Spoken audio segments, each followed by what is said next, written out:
morning, so I thought it was time to share my latest project.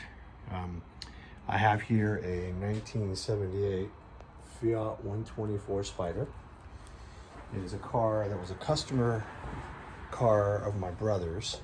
The car came in, it needed some brake work, some suspension work, differential, engine, needed a whole bunch of stuff. And the guy was just done putting money into it.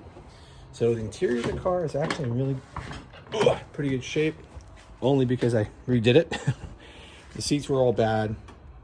Actually, the entire interior was in bad shape with the exception of the carpets, frankly. So I recovered the seats, recovered the rear seats. Dash is okay. It has to be cleaned up. New steering wheel.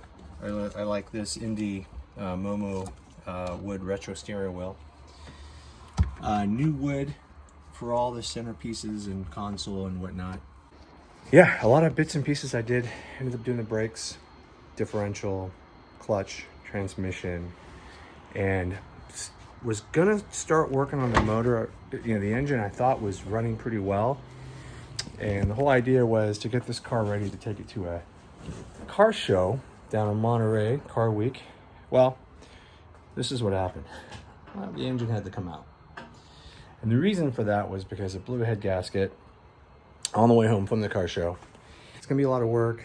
And you know, as I'm looking around my garage one day, I'm like, boy, wouldn't it be cool to swap an engine in this car? So that's what I'm doing. I'm gonna swap a Honda, yes, another K-swap, a K20Z1 with a Miata 5-speed or 6-speed. I'm gonna fit it with a 5-speed, but I may ultimately go with a 6-speed. 6-speeds are definitely more powerful, better tranny, a little more expensive. Yeah, that's the project. This is gonna be a true full-on, I mean, I've never done anything like this before. I think this might be the first, what do you wanna call this? I wanna call this a Fiata?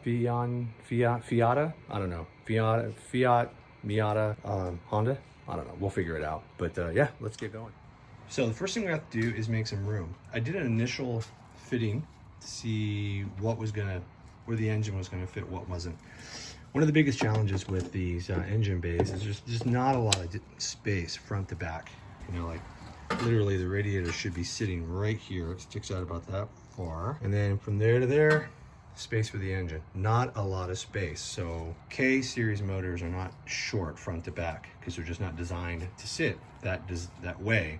And if you ever look at an S2000, it's got a pretty long engine bay distance from the firewall to the front. Spiders, not so much. So frankly, not a great fit, but we're gonna see if we can make it work. Fiat? And now you call me Vinny every time I see you. Vinny. All right, so this is looking pretty cool, man. I'm feeling better and better about this project. Anyway, so we're making progress. You know, take a little, pull back a little bit. It's looking good, making progress. Now, it's gonna when be you tricky look with at that a lid. project like this, does this seem like making a loaf of banana nut bread or something compared to the shit you did to the X19? It feels like it can be a banana nut bread, but I'll be honest with you. You know, it'd be like banana nut bread without knowing, yeah, am I going to put walnuts? Am I going to put peanuts? Pecans? I don't know. And pecans would be better. All I'm saying is there's a lot going on here.